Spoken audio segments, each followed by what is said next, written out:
Juda ham ko'p savol oshqozon ichak tizimi haqida bo'lib o'tadi, xususan oshqozon kislotasi baland bo'lganda jig'ildon qaynashi bo'ladi deb gapirishadi. Vaholanki oshqozondagi kislota balandlikda emas, oshqozon kislotasi pasaygandagina jig'ildon qaynashi yuzaga keladi. Chunki oshqozondagi kislota muhiti o'ta nordon hisoblanadi.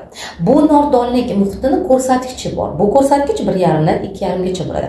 Agar mana shu ko'rsatkich 2,5 dan oshsa, 3 yoki 3,5 4 bo'ladigan bo'lsa, bu nordonlik xususiyatini yo'qotadi. Ya'ni ishqorli muhitga o'tib qoladi.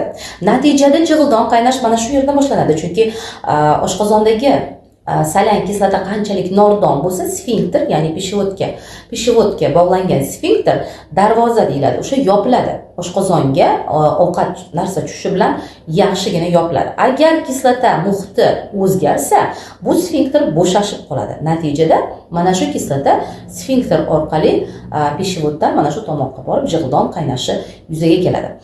Natijada nima bo'ladi?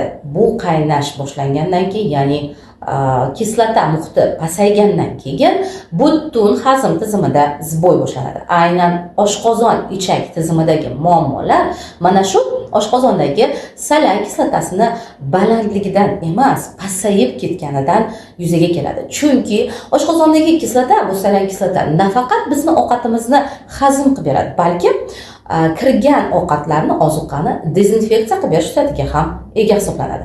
Shuning uchun oshqozon kislotasini muhitini to'g'rilashga harakat qiling. Yanada batafsil ma'lumot olishni xohlasangiz, albatta Telegram kanalimga obuna bo'ling yoki izohlarda plus belgisini yozib qoldiring.